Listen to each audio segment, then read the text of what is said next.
शीतलहर के समय सबसे खास बात कि हमें विचलित नहीं होना है, ठंडे दिमाग से इसे मैनेज करना है। अब मैनेज कैसे किया जाए वो समझिए।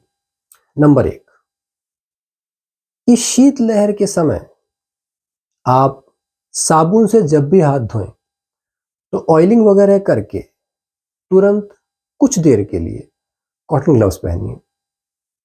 बंद नाक खोलेंगे और हाथ भी सॉफ्ट रहेंगे।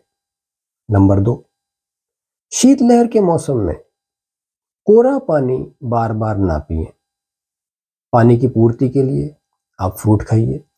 आपको फ्रूट से वाटर एलिमेंट मिलता रहेगा, मगर फ्रूट फ्रिज में ना रखे जाएं। नंबर तीन, वाटर एक्टिविटीज, फॉर एग्जाम्पल आपको कपड़े वगैरह धोने हैं तो इस तरह की एक्टिविटी को आप एक दो दिन के लिए हो सके तो शिफ्ट कर दीजिए। देखिए, शीतलहर बेहद खतरनाक होती है, मगर इसका प्रभाव ज्यादा समय तक नहीं रहता है और शीतलहर जाने के बाद तापमान फिर बढ़ता है, तब आप इस तरह के काम कर सकते हैं। नंबर चार, शीतलहर के नाम का एक बढ़िया चाय नाश्ता एक्स्ट्रा कीजिए और एक चाय नाश्ता मेरे नाम का कीजिए जब भी आप इस तरह के मौसम में बाहर जाकर आए। फायदा भी और एंजॉय भी। नंबर पांच, शीतलहर के मौसम में आप सर्दी की कोई स्पेशल डिश, भजिए पकोड़े वगैरह कुछ भी बनाइए।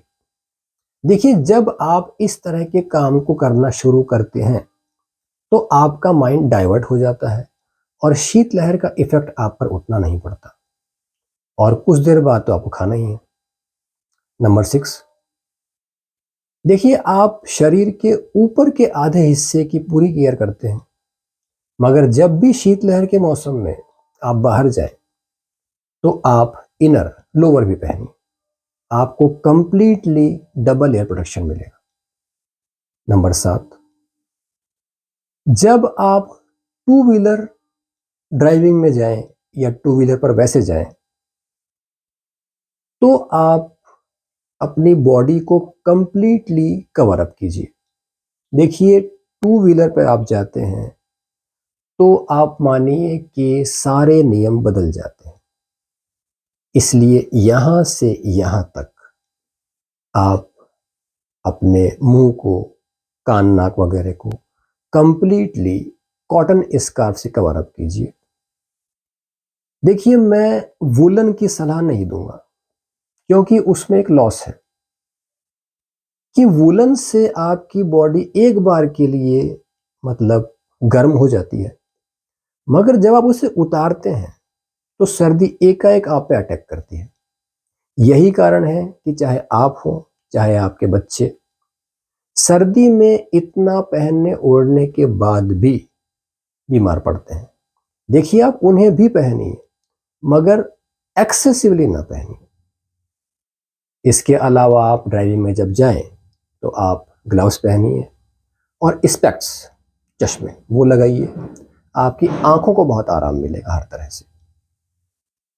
और नंबर आठ, देखिए, इस कंसेप्ट को आप थोड़ा तरीके से समझिए कि जब आपके सामने केवल दो रास्ते हो, एक कम नुकसान और एक ज्यादा नुकसान, तो आप क्या चुनेंगे? देखिए, शीतलहर के समय में सर्दी का इस तरह का हाल हो जाता है कि वो, अगर मैं देसी में कहूं तो हमें खा जाना चाहती है और ऐसे में हमारे नन्हे मुन्ने बच्चे इतने खतरनाक मतलब माहौल में, इतनी खतरनाक शीतलहर में स्कूल वगैरह जाते हैं।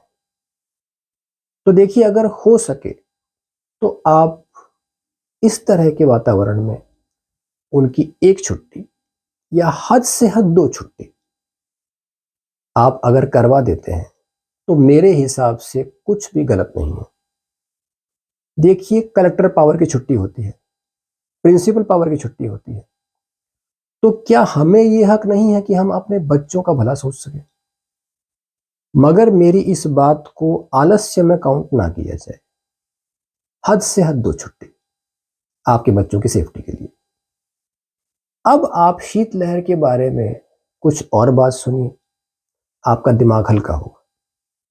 और अगर आपको लगता है कि मेरी बात सही नहीं है या मैं ज़्यादा बोल रहा हूँ, तो आप स्किप कर सकते हैं और डिसलाइक ज़रूर करें, ताकि मुझे पता पड़े कि मैं कहाँ तक सही हूँ।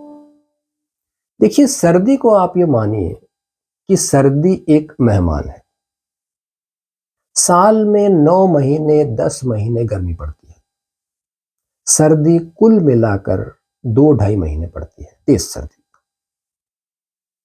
तो अब सर्दी अगर मेहमान है, तो शीतलहर विशेष मेहमान, चीफ गेस्ट। अब चीफ गेस्ट की विशेष खातिरदारी जरूरी है, मगर चीफ गेस्ट की एक खास बात होती है कि वो ज्यादा देर नहीं रुकते हैं।